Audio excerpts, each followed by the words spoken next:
Selama COVID ini Tuhan punya rencana, waktu banyak diberi buat kita. Kita harus semakin intim sama Tuhan, semakin baca firman, semakin nyembah Tuhan, semakin banyak hal yang kita selalu bertanya sama Tuhan. Tuhan, aku mengucap syukur kalau keadaan ini boleh terjadi.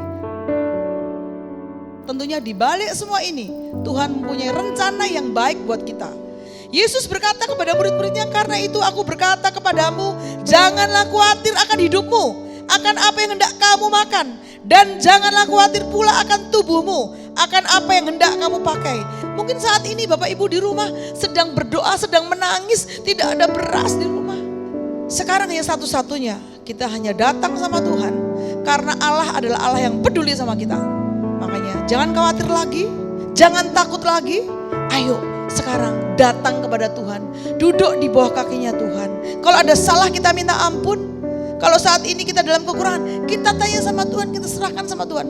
Apa nanti hikmat Tuhan, itu yang kita lakukan. Kalau kita dalam keadaan yang susah, kita selalu mengucap syukur, kita merasa bahwa Tuhan itu peduli, tidak pernah meninggalkan kita. Tentunya kita akan lewati dengan sukacita.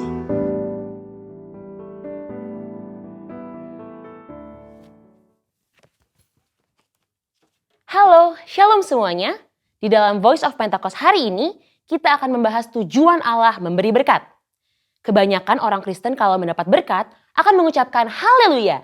Tetapi ketika mendapatkan yang tidak enak, bisa mengucapkan, aduh mengapa begini Tuhan? Pertama-tama kita harus mengerti terlebih dahulu arti dari berkat. Menurut Kamus Besar Bahasa Indonesia, berkat adalah karunia Tuhan yang membawa kebaikan dalam hidup manusia. Definisi ini menjelaskan bahwa berkat datang dari Tuhan untuk manusia. Di dalam Perjanjian Lama, berkat Tuhan digambarkan secara umum sebagai pemenuhan kebutuhan jasmani, seperti buah kandungan yang subur, hasil bumi dan hasil ternak yang berlimpah, usaha dan pekerjaan yang lancar, posisi dan tanggung jawab yang meningkat, juga area yang bertambah luas. Kitab Habakuk membuat pengertian yang lebih luas mengenai apa itu berkat. Berkat Tuhan yang ditekankan di dalam kitab Habakuk adalah mengenai keselamatan dan kekuatan yang Tuhan berikan walaupun ada di dalam keadaan yang tidak baik. Karena di tengah-tengah keadaan yang tidak sesuai dengan harapan manusia, Tuhan tetap menyelamatkan dan memberi kekuatan. Setelah mengetahui definisi berkat, kita akan mengerti tujuan dari suatu berkat. Yang pertama, berkat menyadarkan orang akan sang sumber berkat. Kita percaya Tuhan adalah satu-satunya pihak yang dapat membuat dan menciptakan berkat. Dan tidak ada satupun pihak lain yang dapat menciptakan berkat. Yakobus 1 ayat 17, setiap pemberian yang baik dan setiap anugerah yang sempurna datangnya dari atas. Yang kedua, berkat membuktikan kedaulatan Tuhan. Sebagai sumber berkat, Tuhan adalah pihak yang dapat memutuskan dan menentukan kepada siapa berkat itu akan diberikan. Bilangan 23 ayat 20. Yang ketiga, berkat membuktikan pemeliharaan Tuhan. Tumbuhan dan hewan sebagai bahan makanan bagi manusia yang kita nikmati, dan hujan yang turun dari langit untuk memungkinkan hal tersebut tumbuh adalah hasil kemurahan Tuhan bagi pemeliharaan hidup seluruh umat manusia di muka bumi ini. Berkat menunjukkan dan membuktikan betapa baiknya Tuhan bagi umat manusia.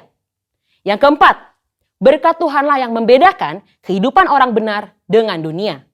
Hal yang membedakan antara orang yang bersungguh-sungguh beribadah kepada Tuhan dengan yang tidak adalah mereka akan menerima berkat kekuatan, pemeliharaan, dan keselamatan untuk mengatasi masalah. Maliaki 3 ayat 18, maka kamu akan melihat kembali perbedaan antara orang benar dan orang fasik, antara orang yang beribadah kepada Allah dan orang yang tidak beribadah kepadanya. Hal penting yang harus kita mengerti adalah, walaupun orang benar dapat menghadapi masalah, namun sikap orang benar dalam menghadapi masalah akan sangat berbeda dengan dunia. Hal ini karena Tuhan senantiasa memberi damai sejahtera dan kekuatan bagi orang-orang yang sungguh-sungguh beribadah kepadanya. Seperti yang tertulis di dalam Yohanes 14 ayat 27. Dan yang kelima, berkat Tuhan untuk menunjukkan kasih setia Tuhan. 2 Petrus 3 ayat 9 menulis, Tuhan tidak lalai menepati janjinya, sekalipun ada orang yang menganggapnya sebagai kelalaian, tetapi ia sabar terhadap kamu, karena ia menghendaki supaya jangan ada yang binasa, melainkan supaya semua orang berbalik dan bertobat. Kita yakin bahwa berkat dan pemeliharaan Tuhan membuktikan ia adalah Allah yang setia. Walaupun kita sebagai manusia terkadang tidak setia, namun ia tidak pernah lalai menepati janji-janjinya. Yang keenam, berkat Tuhan menguji integritas kita. Mengutip kata-kata terkenal dari Robert Ingersoll, yaitu setiap manusia dapat tahan dalam keadaan yang tidak baik, namun hanya manusia hebat yang dapat bertahan di dalam kelimpahan. Kutipan ini menunjukkan bahwa hidup berkelimpahan atau penuh berkat terkadang dapat menjatuhkan seseorang. Namun, hanya orang yang memiliki integritas saja yang dapat tetap hidup benar di saat berkelimpahan. Integritas dapat membuat seseorang untuk dapat bersikap rendah hati dan memiliki empati terhadap lingkungan sekitarnya saat mengalami kelimpahan. Selain itu, orang yang mempunyai integritas dapat menjaga hidupnya tetap benar, walaupun ia memiliki segala kemampuan dan kesempatan untuk berbuat apapun tanpa batasan. Dan yang terpenting, orang yang berintegritas hatinya tetap dapat percaya dan melekat kepada Tuhan, serta menaruh harapannya kepada Tuhan, walaupun ia memiliki segala yang ia butuhkan dan inginkan. Mari saudara, kita terus percaya bahwa berkat Tuhan yang kita nikmati bukan hanya sekedar pemenuhan jasmani saja, namun kekuatan dan damai sejahtera yang kita rasakan itu juga merupakan berkat Tuhan yang kita terima. Biarlah kita senantiasa terus sadar bahwa keberadaan kita bukan hasil kekuatan kita sendiri, namun merupakan berkat Tuhan bagi kita. Jangan kita fokus pada berkatnya, namun teruslah mendekat pada sumber berkatnya, yaitu Allah sendiri di dalam kehidupan kita. Saudara, untuk penjelasan lebih lengkapnya dari tim teologi kami, jangan lupa buka link yang ada di atas atau scan QR Code yang tersedia. Salam integritas, Tuhan Yesus memberkati.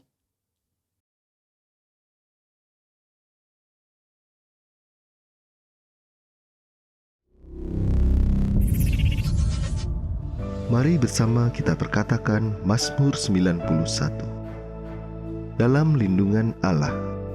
Orang yang duduk dalam lindungan yang maha tinggi dan bermalam dalam naungan yang maha kuasa akan berkata kepada Tuhan, tempat perlindunganku dan kubu pertahananku, Allahku yang kupercayai. Sungguh dialah yang akan melepaskan engkau dari jerat penangkap burung, dari penyakit sampar yang busuk. Dengan kepaknya ia akan menudungi engkau, di bawah sayapnya engkau akan berlindung. Kesetiaannya ialah perisai dan pagar tembok. Engkau tidak usah takut terhadap kedahsyatan malam, terhadap panah yang terbang di waktu siang, terhadap penyakit sampar yang akan berjalan di dalam gelap, terhadap penyakit menular yang mengamuk di waktu petang. Walau 1.000 orang rebah di sisimu dan 10.000 di sebelah kananmu, tapi itu tidak akan menimpamu. Engkau hanya menontonnya dengan matamu sendiri dan melihat pembalasan terhadap orang-orang fasik. Sebab Tuhan ialah tempat perlindunganmu, yang maha tinggi telah kau buat tempat perteduhanmu.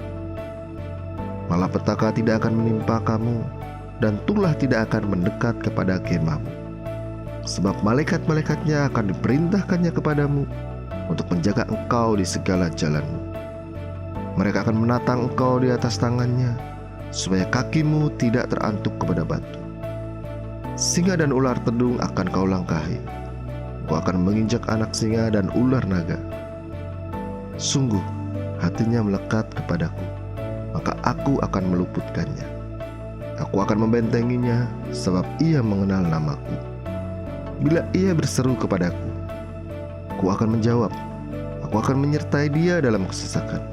Aku akan meluputkannya dan memuliakannya.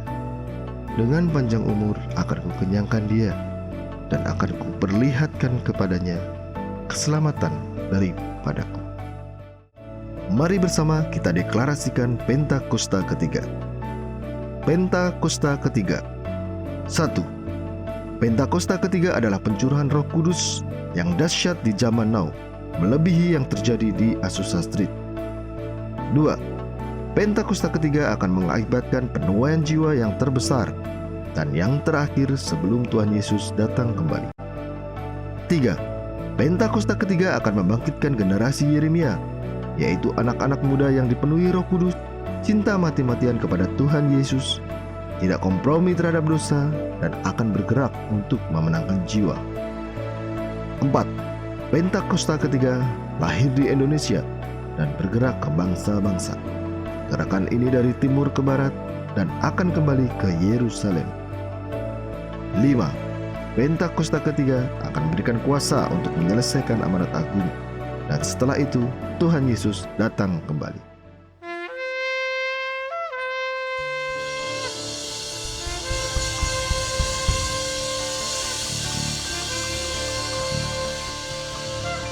Puji nama Tuhan, Shalom Bapak Ibu Saudara yang dikasihi Tuhan. Sekali lagi Shalom. Saya percaya pagi hari ini ada sukacita di tempat ini. Boleh saya undang untuk bangkit berdiri Bapak Ibu Saudara. Pagi hari ini kita sama-sama menaikkan pujian penyembahan kita di hadapan Tuhan. Biarlah Tuhan Yesus bekerja atas ibadah kita pada pagi hari ini. Karena Dia adalah penolong yang setia. Segala perkara dapat kita tanggung. Di dalam Dia yang memberi kekuatan bagi setiap kita.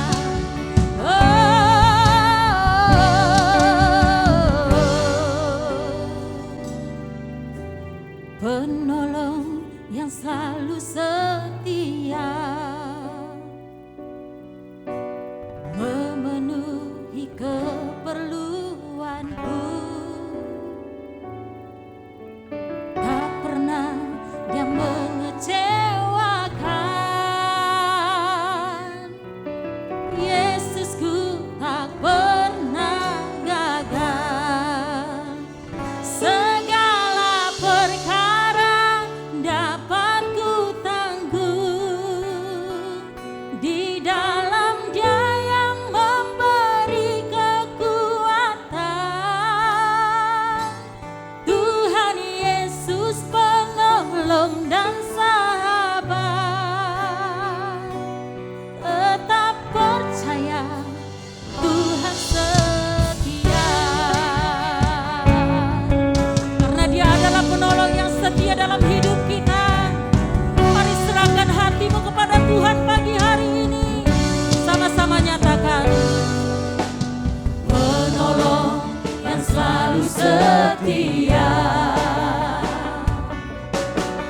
memenuhi keperluanku. Tak pernah Dia mengecewakan. Yesusku, mari sama-sama angkat kedua tanganmu, katakan. Segala perkara dapat ku tanggung. Di dalam Dia yang memberi kekuatan. Tuhan Yesus penolong dan sahabat. Tetap percaya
dalam Dia yang memberi kekuatan.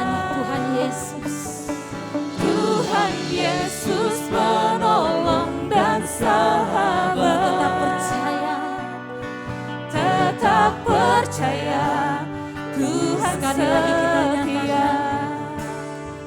Segala perkara dapat ku tangguh dalam Dia yang memberi kekuatan bagi setiap dalam Dia yang memberi kekuatan. Hanya Tuhan Yesus satu-satunya. Tuhan Yesus penolong dan sahabat. Kita mau tetap percaya bahwa Dia penolong yang setia. Tuhan setia.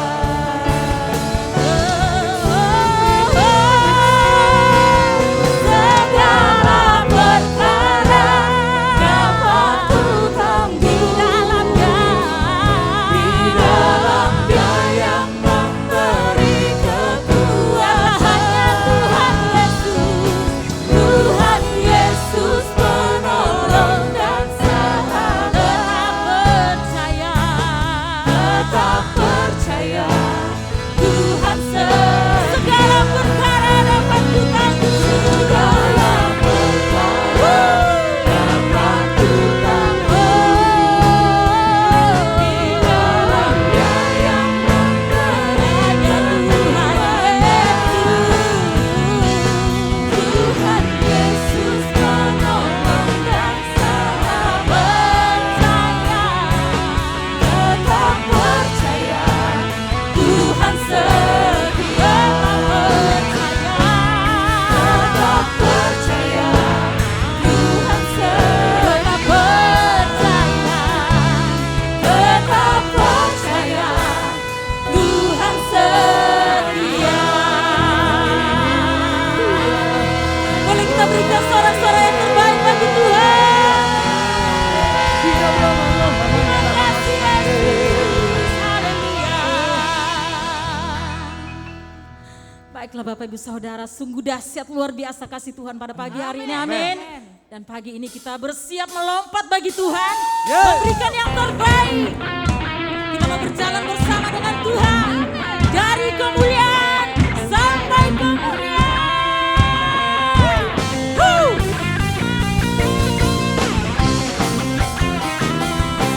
Kami mau berjalan bersamamu Tuhan. Kami tidak akan pernah ragu dan tidak akan pernah takut. Bersama nyatakan, tak pernah ku ragu akan kesetiaan-Mu. Kau pegang hidupku sepenuh jiwaku.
Biarlah tetap dalam hadirat Tuhan pada pagi hari ini.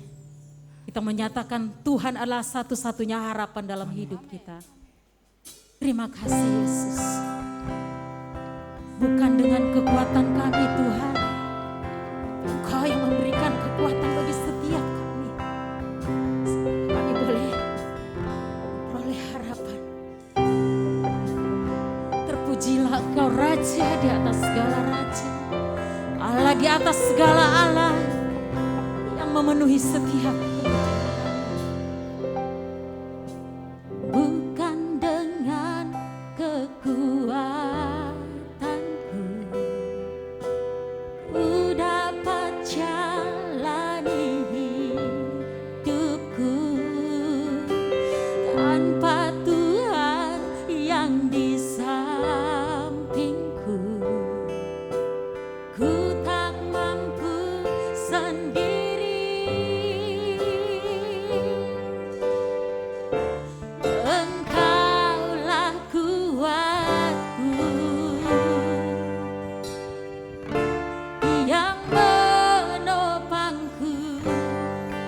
Ku pandang wajah-Mu dan berseru, pertolonganku datang dari-Mu. Peganglah tanganku, jangan lepaskan. Kaulah harapan dalam hidupku. Terima kasih Tuhan, pengharapan yang Kau beri bagi setiap kami Bapa. Dang alani hagogo oki sama-sama. Dang alani hagogo oki, boyau mardalan dingo luko, au tunang hona dilambuki, tung soboya songono, hodo hagogo, manuko liau, ubereng bohilas, martami angang, magido pangurupion biang, sa tiok tanganku, sa gumaang, ay hodo Tuhan,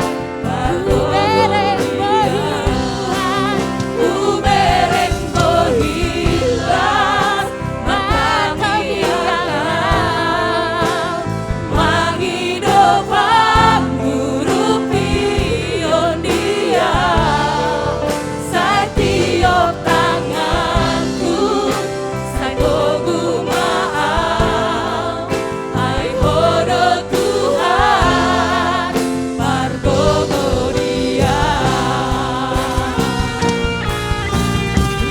Satu-satunya pengharapan dalam hidup kami Tuhan, hanya Engkau saja ya Bapa, yang memberi kekuatan, pertolongan. Oh terima kasih Yesus.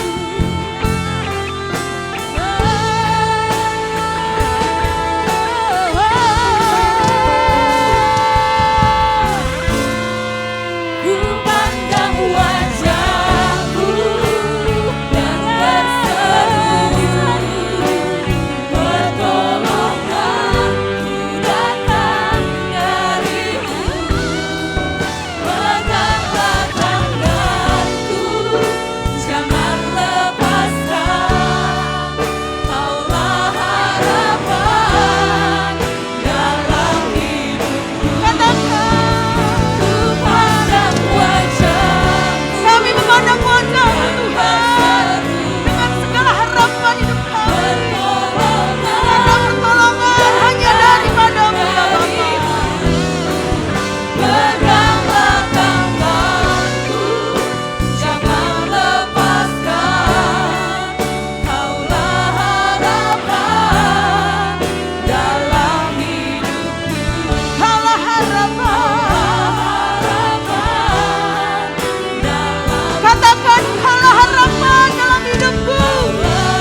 harapan dalam hidup kami. Penyertaan-Mu yang sempurna. Kau selalu memegang tangan kami ya Bapa. Inilah jemaat-jemaat yang berdiri di altar-Mu Bapa. Engkau yang tahu hati mereka, pergumulan mereka. Tapi kami percaya, kami hanya berharap kepada-Mu.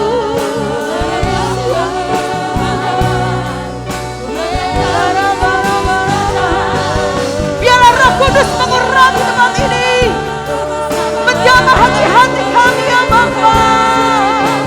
Biarlah firman-Mu boleh kami mengerti.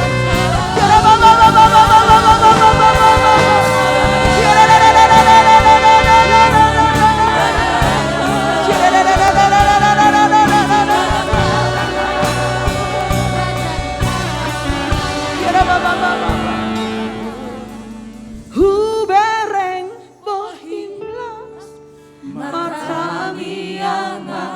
Dengarlah Tuhan, inilah hati kami ya Bapa. Hanya Engkau sumber pertolongan kami ya Bapa. Tiup tanganku, ai hodo Tuhan, pargogoria. Ai hodo Tuhan, hanya Kau Tuhan kekuatan kami. Ai hodo Tuhan,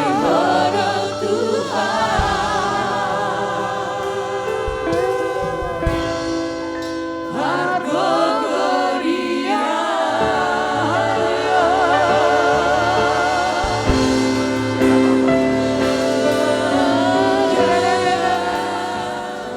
Inilah kami ya Bapa. Inilah jemaat yang ada di tempat ini berdiri di altar-Mu. Kami sudah menaikkan puji-pujian hanya untuk Engkau. Engkau yang mengerti hati kami ya Bapa. Engkau yang mengerti pergumulan kami. Setelah begitu lama kami melewati lembah kekelaman. Tetapi satu hal, kami selalu memegang tangan-Mu ya Bapa. Kalau saat ini ampuni kesalahan-kesalahan kami Bapa. Kalau kami berjalan sendirian, kami tidak memegang tangan-Mu. Mulai hari ini Bapa, kami akan belajar lebih dalam lagi dari firman-Mu. Sehingga kami tahu bahwa Engkau adalah pengharapan yang tidak akan pernah mengecewakan hidup kami ya Bapa. Terima kasih Bapa, berbicaralah. Urapi hamba-Mu yang penuh kekurangan ini. Kuduskan, beri kelengkapan apapun yang diperkatakan adalah perkataan dari firman-Mu. Dan perkataan yang membangun, yang memulihkan buat kami semua. Dalam nama Yesus kami siap mendengar firman Tuhan. Sama-sama berkata, amin. Shalom, silakan duduk. Aduh, rasanya kita sudah rindu sekali ya. Sudah setahun ya. Setahun lamanya tidak ketemu dan mohon maaf. Keadaannya ini kurang nyaman juga ya. Kita rada panas ya. Jadi mohon maaf, udah anggap aja yang penting kita sama-sama memuji Tuhan, dengar firman Tuhan. Karena memang jemaat yang di atas 500 itu tidak bisa langsung buka ibadah. Jadi mohon maaf kalau selama ini mungkin lama banget sih nggak ibadah-ibadah. Bukan karena kita tidak mau ibadah. Walaupun tidak ibadah kami juga online. Juga seperti ini kami puji-pujian. Kita khotbah tapi kursinya kosong ya kan. Rindu juga kan ada kursi-kursi di depan kita pada duduk seperti ini. Karena sama saja. Yang kita keluarkan tenaganya ya saat kita rekaman juga seperti ini tetapi kursinya kosong.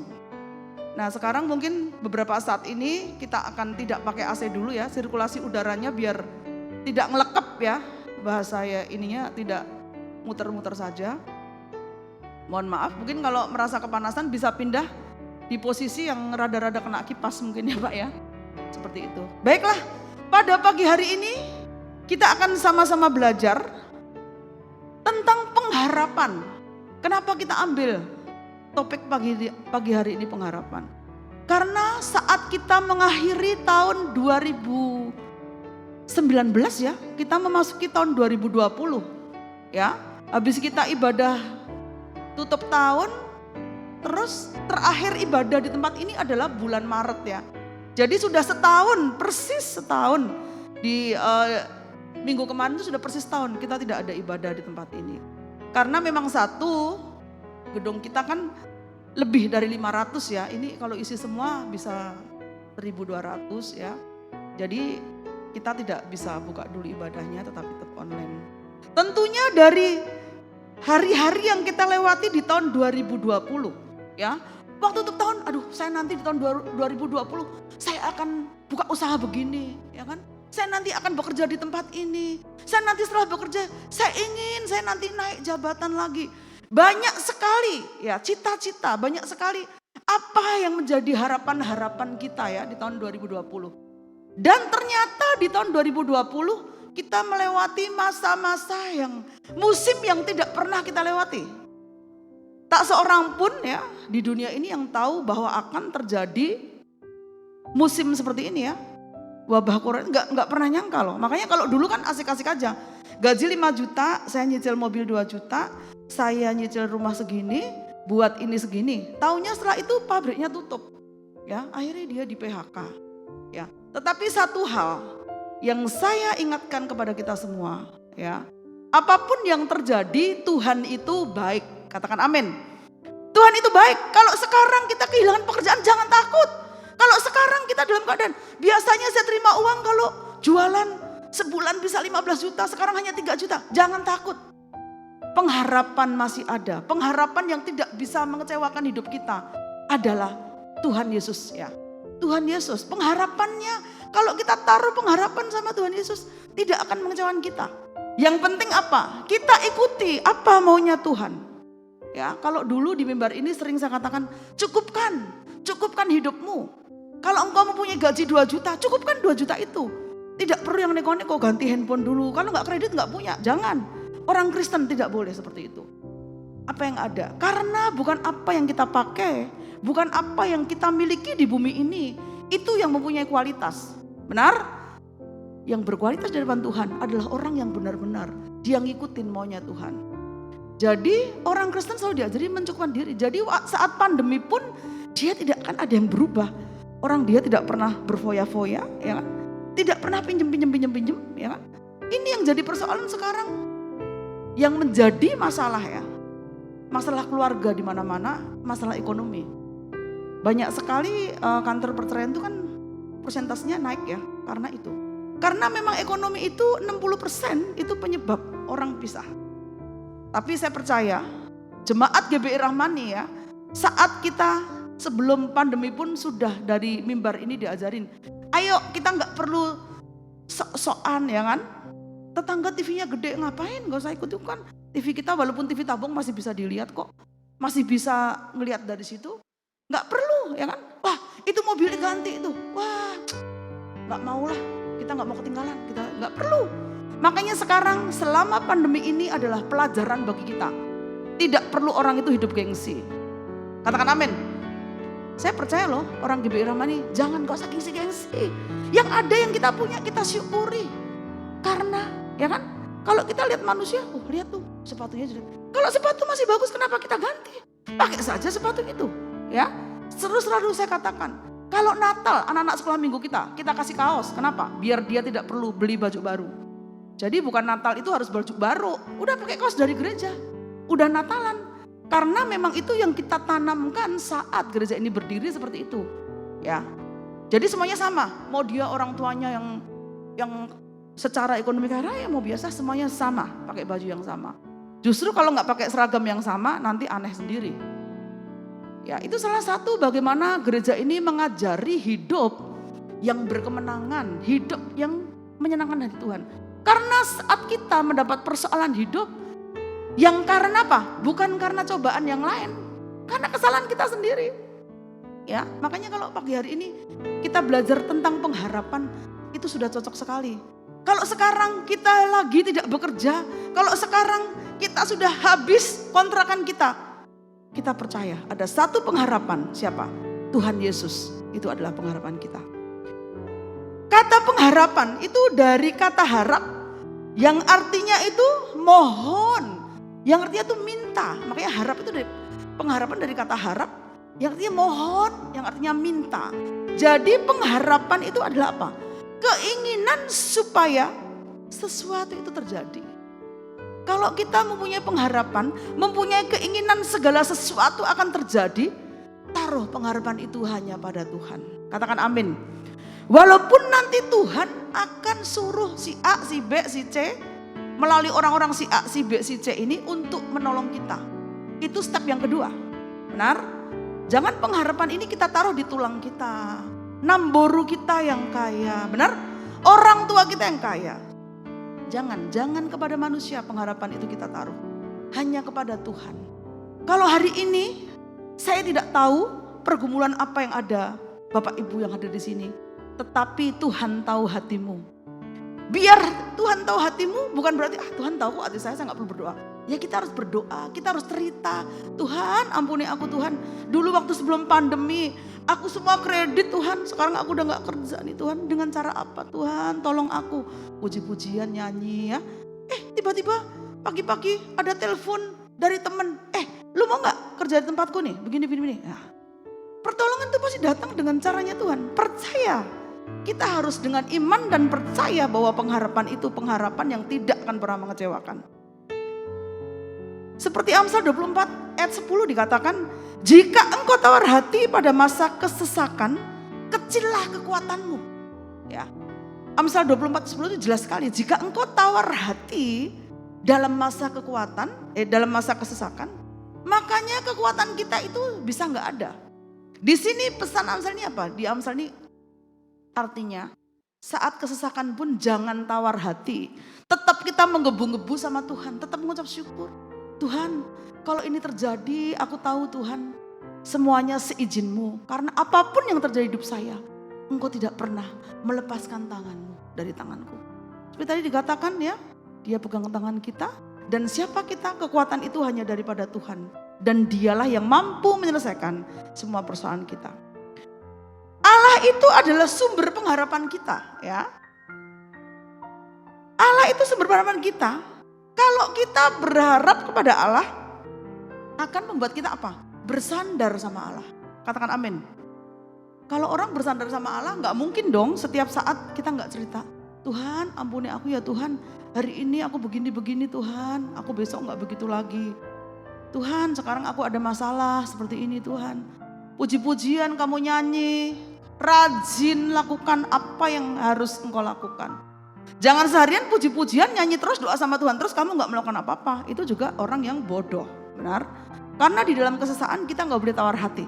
Sering orang, Bu saya udah berdoa berkali-kali setiap saya kenal sama cewek. Mau nikah gak jadi, mau nikah gak jadi. Udahlah. Nah itu orang yang tawar hati. Harusnya dia mengucap syukur. Memang Bu saya sudah 7 kali dengan cewek yang saya dekati Bu. Tapi akhirnya memang gagal. Tapi saya percaya Bu, saya punya pengharapan sama Tuhan. Saya tetap punya pengharapan sama Tuhan. Pasti Tuhan kasih yang terbaik buat pasangan hidup saya. Itu artinya apa? Orang ini bersandar. Orang ini menyandarkan dirinya sama Allah. Benar? Begitu juga seperti saat ini. Saya tidak pernah tahu pergumulan yang kita bawa saat pagi hari ini apa saja. Tetapi satu hal, Tuhan tidak akan pernah melepaskan tangannya. Sekarang kalau Tuhan sebenarnya Tuhan gak ngelepasin tangan. Yang menjadi persoalan kita yang lepasin tangannya Tuhan. Kita tidak memegangin tangan Tuhan. Benar? Nah mulai hari ini rajin baca Alkitab, rajin berdoa, rajin puji-pujian. Karena di dalam puji-pujian itu Allah disenangkan. Dan Tuhan kan kalau disenangkan kita bisa ngobrol dengan enak. Benar? Contoh manusia aja, kalau manusia senang, sama-sama senang kan kalau ngobrol jadi enak ya kan. Makanya ini adalah gaya hidup. Jemaat GBI Rahmani harus seperti itu. Berdoa, baca firman, nyanyi puji-pujian ya. Nanti sebentar lagi kalau sudah pandeminya sudah habis, kita ada kul lagi kan. Nah saat kul nanti kita bisa sama-sama bareng belajar lagu baru ya kan. Belajar firman bareng-bareng seperti itu. Kalau kita mempunyai pengharapan sama Tuhan ya kan. Yang pertama itu memiliki pengharapan sama Tuhan. Kita baca Yeremia 17 ayat 7-8 dikatakan. Diberkatilah orang yang mengandalkan Tuhan, yang menaruh harapan pada Tuhan. Ia akan seperti pohon yang ditanam di tepi air yang merambatkan akar-akarnya ke tepi batang air. Dan yang tidak mengalami datangnya panas terik, yang daunnya tetap hijau, yang tidak khawatir dalam tahun kering, dan yang tidak berhenti menghasilkan buah. Yuk kita baca ya, yuk kita baca bareng. Kelihatan ya di monitor? 3, 2, 1. Diberkatilah orang yang mengandalkan Tuhan, yang menaruh harapannya pada Tuhan, ia akan seperti pohon yang ditanam di tepi air, yang merambatkan akar-akarnya ke tepi batang air, dan yang tidak mengalami datangnya panas terik, yang daunnya tetap hijau, yang tidak khawatir dalam tahun kering, dan yang tidak berhenti menghasilkan buah. Katakan amin. Ini harus kita amini loh. Ya kan? Kalau kita mengandalkan Tuhan, menaruh harapan sama Tuhan, seperti pohon ditanam di tepi aliran air. Sebuah pohon itu bisa berkembang kalau dia ada air. Makanya sering petani-petani itu kalau musim kering, dia sampai bikin sumur, airnya disiram-siramkan ke padinya. Karena apa? Inti pertamanya itu air. Air ini yang membawa sari-sari makanan ya. Jadi akarnya ini bisa menyerap sari-sari makanan. Inilah orang yang punya harapan kepada Tuhan. Dia seperti pohon yang ditanam di tepi air ya. Kemudian akar-akarnya merambat di batang-batang air. Aduh, kita bayangin, aduh indah sekali ya.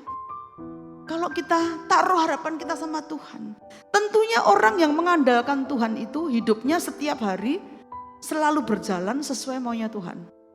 Sebenarnya prinsipnya sepele ya, yang menjadi persoalan kita tuh nggak tahan ya. Nggak tahan kenapa? Harusnya kita ke kanan, aduh ke kiri dikit dulu deh Tuhan. Ke kiri dikit dulu ya Tuhan ya. Nah, padahal kalau ke kanan walaupun ada kerikil kita lewati, Tuhan nggak ngelepasin kok tangannya sama kita. Pasti bisa kita lewati. Nyatanya setahun kita ngelewatin pandemi bisa?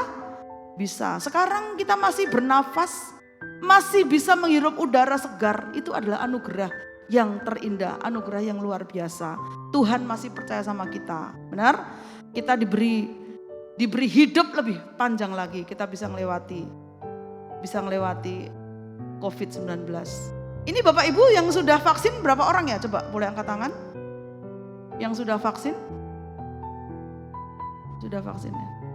Pak Liston mungkin kalau itu bisa ini ya, nanti didaftar ya. Ya, di gereja ini juga nanti akan mengajukan vaksin, nanti coba ya. Nanti bisa hubungin DMC Liston ya, berdiri Pak Liston, udah kenal ya.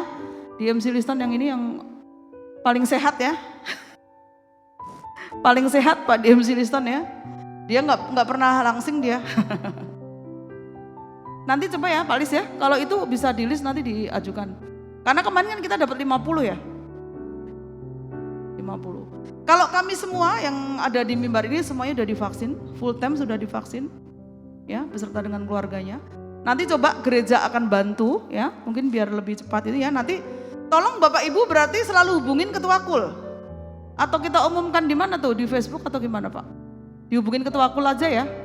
Ya. Karena saya lihat tadi yang divaksin baru sedikit ya. Coba yang sudah divaksin angkat tangan. Baru sedikit. Nanti mungkin bisa melalui gereja. Pak Liston boleh di ini ya Pak ya. Nanti bisa dihubungin. Kemudian yang kedua, orang yang mengandalkan Tuhan dan menaruh harapan sama Tuhan, dia harus bertekun dalam pengharapan itu. Kenapa harus bertekun? Kata tekun itu sendiri menurut KBBI ya, Kamus Besar Bahasa Indonesia, tekun itu artinya rajin dan bersungguh-sungguh. Kalau kita menaruh harapan sama Tuhan ya kita harus tekun. Harus rajin dan bersungguh-sungguh melakukan pekerjaan Tuhan, melakukan perintahnya Tuhan dalam hari-hari kita.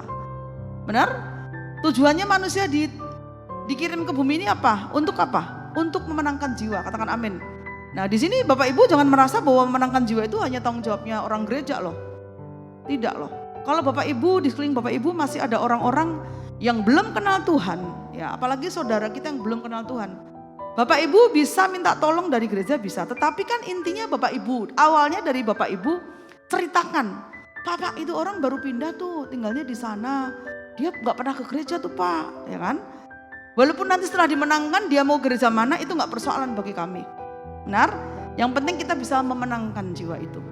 Ya mau ke gereja mana saja boleh, tetapi saat orang itu tidak mengenal Tuhan, ini yang bahaya. Yang lebih bahaya lagi apa? Dianya KTP-nya Kristen tapi nggak pernah ke gereja. Kita tetangga tidak pernah nyapa. Pak, baru pindah ya Pak?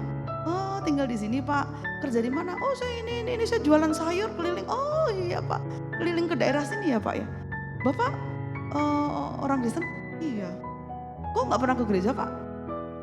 Ayo bareng sama kita Pak ke gereja ya.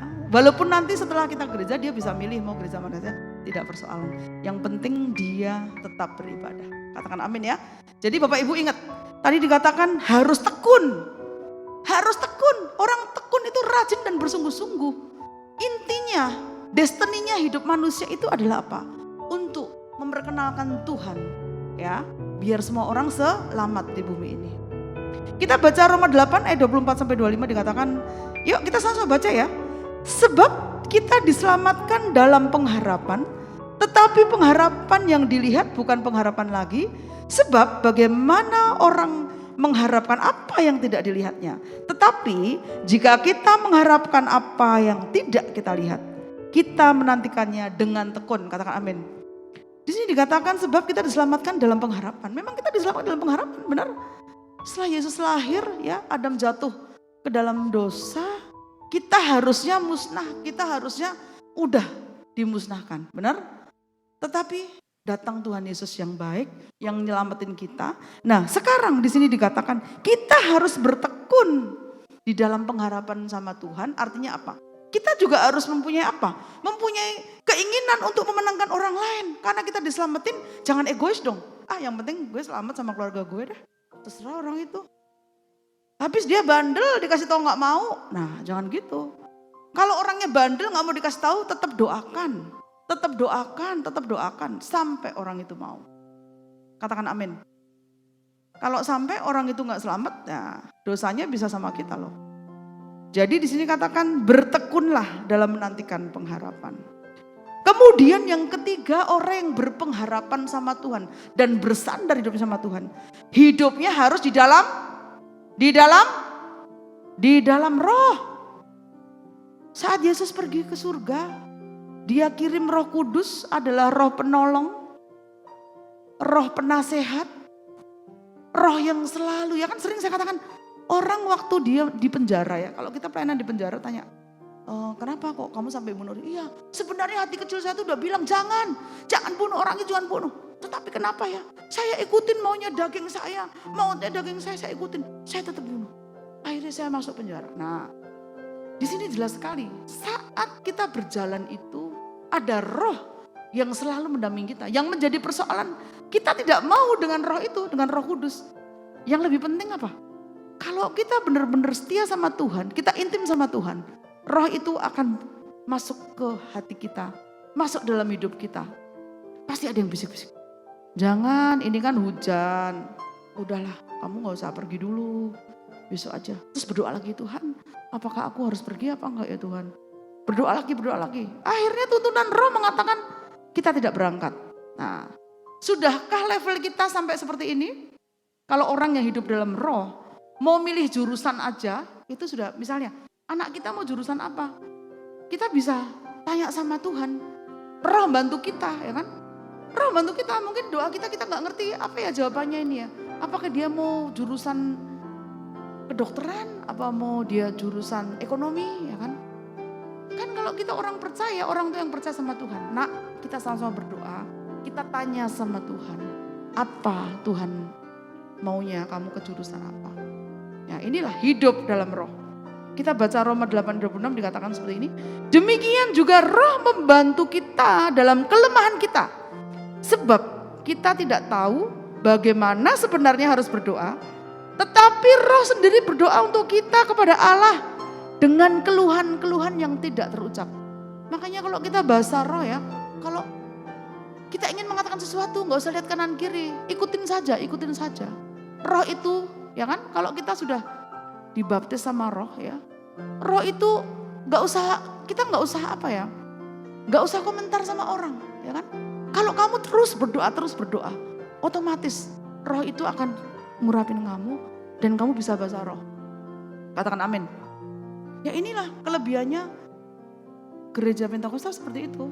Nah, yang kita juga ngerti, karena kadang begini, kita berdoa sama Tuhan sampai kita nggak ngerti apa sih Tuhan, aku mau bilang apa sih, nggak ngerti Tuhan, persoalanku begini. Nanti otomatis keluar dari lidah kita bisa berbahasa roh ya. Ini urapan roh ini bisa turun sama orang yang intim. Katakan amin. Saya percaya kalau mungkin Bapak Ibu yang belum sampai seperti itu, nanti kalau kamu rajin, kamu intim sama Tuhan, berdoa di rumah, ambil waktu sendiri di kamar, tutup kunci, kamu berdoa. Tiba-tiba, Tuhan terima kasih. Ternyata baptisan roh sudah ada dalam hidup saya. Katakan amin. Ya, apalagi saya dulu kan GKJ ya, GKJ nggak pernah seperti itu. Tapi memang firman Tuhan bilang, demikian juga roh yang membantu kita dalam kelemahan kita. Sebab kita tidak tahu bagaimana sebenarnya harus berdoa. Tetapi roh sendiri berdoa untuk kita kepada Allah. Dengan keluhan-keluhan yang tak terucapkan sama kita. Katakan amin. Ya, saya percaya Bapak Ibu yang ada di sini percaya ya. Bahwa baptisan roh itu ada. Karena Roh Kudus memang Tuhan kirim buat kita. Untuk menolong kita, untuk menasihati kita. Seperti sering saya katakan, kalau kita pelayanan di penjara orang itu bilang, Bu, hatiku tuh udah bilang, aku tuh jangan ngambil itu, jangan ngambil handphone itu, pasti aku bahaya.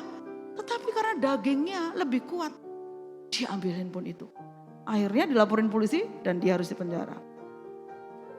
Yang terakhir, kalau kita bersandar sama Allah dan berpengharapan sama Allah. Kita harus apa? Harus percaya bahwa Allah itu bekerja mendatangkan kebaikan. Sama-sama baca yuk. Percaya Allah bekerja mendatangkan kebaikan. Yuk sekali lagi ya. Kita percaya Allah bekerja mendatangkan kebaikan. Katakan amin. Ini harus benar-benar iman yang kita imani loh. Saya percaya loh Allah itu bekerja mendatangkan kebaikan. Saya percaya itu. Walaupun saat ini saya nggak punya uang, mau bayar sekolah anak saya nggak punya uang. Tetap kamu berharap sama Tuhan. Nanti Tuhan akan memberi engkau hikmat. Oh, ternyata saya harus jualan sayur. Oh, ternyata aku harus bekerja di tempat itu. Oh, ternyata saya harus begini. Benar? Walaupun kamu usaha apapun, kita punya roh penolong. Kamu berdoa sama Tuhan, tanya, Tuhan, aku jual bihun goreng atau mau gorengan ya Tuhan? Itu pun kita harus tanya sama Tuhan. Amin. Jangan gak tanya. Habis digoreng bihunnya, habis digoreng gorengannya, tumpang tangan berdoa. Tuhan, apapun hari ini aku percaya tanganmu tidak pernah melepasin tanganku ya Tuhan. Pasti makanan ini akan menjadi berkat bagi orang lain. Seandainya hari itu sepi pun, pasti Tuhan punya mau. Oh, kenapa sepi? Oh, ternyata kurang enak ya bumbunya ya. Oh ya udahlah, berarti saya harus memberkati tetangga itulah yang kurang. Bu, mau gorengan nggak Bu? Padahal gorengan kita nggak laku. Benar? Ternyata kita diajari Tuhan untuk belajar memberi. Selama ini yang kamu kan nggak mungkin dong gorengan yang sudah itu nggak mungkin. Pasti kamu akan bagi ke orang. Benar? Nomor 1 bagi dulu sama manusia, baru dibagi ke hewan. Benar? Jangan justru, daripada saya kasih tetangga itu, saya kasih aja sama hewan. Jangan. Karena seandainya sepi pun hari ini, setelah kamu berdoa, sepi pun Tuhan punya rencana yang baik di balik semua itu. Karena kita percaya Allah bekerja mendatangkan kebaikan. Karena apa? Kita sudah awali dengan berdoa, sudah diawali dengan tanya sama Tuhan, dapat berapapun, ya kan? Kita juga terima kasih. Tuhan terima kasih hari ini daganganku laris, aku dapat 400.000 Tuhan. Modalnya 150 Tuhan, puji Tuhan. Kadang-kadang Tuhan, aku bersyukur juga hari ini ternyata aku hanya dapat 50.000 padahal modalnya 150.000. Ternyata di balik itu Tuhan punya mau apa? Kamu boleh menjadi berkat bagi orang lain. Jangan takut. Jangan takut gini, wah nanti kalau begini bangkrut. Jangan, kamu jangan berpikir negatif dulu. Pokoknya percaya Allah bekerja untuk mendatangkan kebaikan. Katakan amin. Ya, saya percaya semua jemaat GBI Rahmani adalah jemaat yang murah hati. Katakan amin. Ya, jangan sampai pelit sama tetangga, ya, pelit sama saudara, jangan. Kita harus menjadi berkat bagi orang lain. Katakan amin. Kita baca Roma 8 ayat 28. Kita baca bareng-bareng ya. 1, 2, 3. Kita tahu sekarang bahwa Allah turut bekerja dalam segala sesuatu untuk mendatangkan kebaikan bagi mereka yang mengasihi Dia, yaitu bagi mereka yang terpanggil sesuai dengan rencana Allah. Jadi jangan cuma lagi Tuhan, janji Tuhan kan Tuhan turut bekerja untuk aku yang mendatangkan kebaikan. Tapi ujung-ujungnya kita tidak apa? Kita tidak mau terpanggil sesuai dengan rencananya Allah. Kalau dipanggil sesuai dengan rencana Allah, apapun yang terjadi, kita percaya Tuhan bekerja untuk mendatangkan kebaikan. Katakan amin. Ya, jadi mulai hari ini, setelah kita melewati COVID selama setahun ini, banyak sekali persoalan-persoalan hidup kita. Biarlah persoalan itu kita duduk di hadapan Tuhan. Kita berdoa sama Tuhan. Kita ulurkan tangan kita biar Tuhan memegangin tangan kita. Katakan amin. Jangan pernah takut karena Tuhan bekerja untuk mendatangkan kebaikan untuk kita semua. Yang penting iman dan percaya kita bahwa pengharapan itu kita taruh hanya kepada Tuhan. Katakan amin. Yuk kita bangkit berdiri. Kita bangkit berdiri. Kita akan bawa ya Yeremia 17 ayat 7 dan 8 ini sebagai atmasnya kita untuk minggu ini ya. Untuk minggu ini ya. Nanti jangan lupa sampai di rumah dibaca lagi. Amin. Ya, waktunya banyak kan? Lebih banyak waktunya daripada hari-hari biasa kan? Kita baca yuk. Yeremia 17 ayat 7 sampai 8 dikatakan, diberkatilah orang yang mengandalkan Tuhan, yang menaruh harapan pada Tuhan. Ia akan seperti pohon yang ditanam di tepi air, yang merambatkan akar-akarnya ke tepi batang air, dan yang tidak mengalami datangnya panas terik, yang daunnya tetap hijau, yang tidak khawatir dalam tahun kering, dan yang tidak berhenti menghasilkan buah. Mari kita angkat tangan kita. Inilah kami Tuhan. Apapun pergumulanmu, saat ini katakan sama Tuhan. Jangan ada yang diam, katakan, Tuhan tolong kami Tuhan. Ayo saatnya kita berkata-kata, jangan lihat kanan kiri. Angkat tanganmu, katakan sama Tuhan. Tuhan Yesus, kami mengucap syukur ya Bapa. Inilah jemaat-jemaat-Mu ya Bapa. Apapun pergumulannya Bapa, tolong dia Tuhan. Angkat tanganmu, angkat tanganmu. Biar urapan turun, kau akan pulang. Masalahmu akan diselesaikan sama Tuhan. Yang nganggur Tuhan beri pekerjaan. Ekonomimu yang sedang lesu, Tuhan akan beri terobosan. Yang saat ini mungkin Tuhan sakit penyakit sedang menghadang, kami percaya Engkaulah Allah dengan mujizat kesembuhan. Turun atas yang sakit, pulang disembuhkan. Terima kasih ya Bapak, terima kasih. Mulut kami akan selalu berkata, Engkaulah pengharapan kami ya Bapak. Ku pandang wajah-Mu dan berseru. Inilah hati kami ya Bapak. Ayo semua bernyanyi, semua berkata-kata pada Tuhan. Tanganku jangan lepaskan, Kaulah harapan dalam hidupku. Katakan lebih sungguh-sungguh, wajah-Mu dan berseru. Inilah tangan-tangan yang terangkat Tuhan. Biarlah tangan-Mu turun menolong kami ya Bapa. Apapun pergumulannya ya Bapa, Tuhan tolong, Tuhan selesaikan, yang sakit disembuhkan. Dalam hidupku,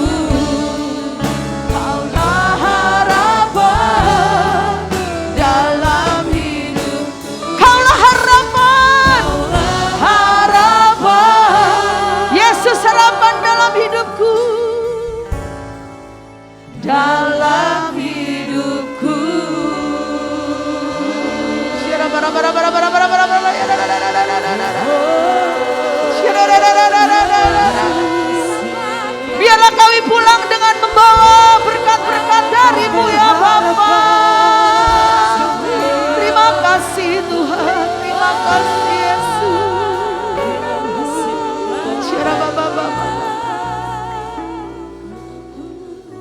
Tuhan, inilah kami. Kalau saat ini kami datang di tempat ini dengan berbagai masalah Tuhan, kami percaya pulang dari tempat ini Tuhan lepaskan masalah-masalah kami ya Bapa. Yang sakit disembuhkan, yang ekonominya lesu Tuhan beri terobosan, yang sedang nganggur Tuhan Tuhan akan beri pekerjaan. Yang saat ini sedang menunggu anak, kami percaya Allah akan beri anak-anak ilahi yang akan dilahirkan dari rahimnya ya Bapa. Yang sekolah Tuhan beri kecerdasan. Walaupun kami hanya melalui online, tapi kami percaya anak-anak kami, anak-anak yang selalu menyenangkan hatimu Bapa. Kalau sebentar kami akan meninggalkan tempat ini, biarlah Engkau memberi berkat kepada kami. Mari kita angkat tangan kita sama-sama katakan. Kiranya Engkau memberkati aku berlimpah-limpah, haleluya, dan memperluas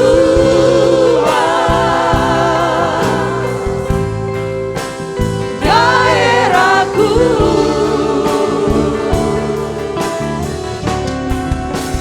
Dan kiranya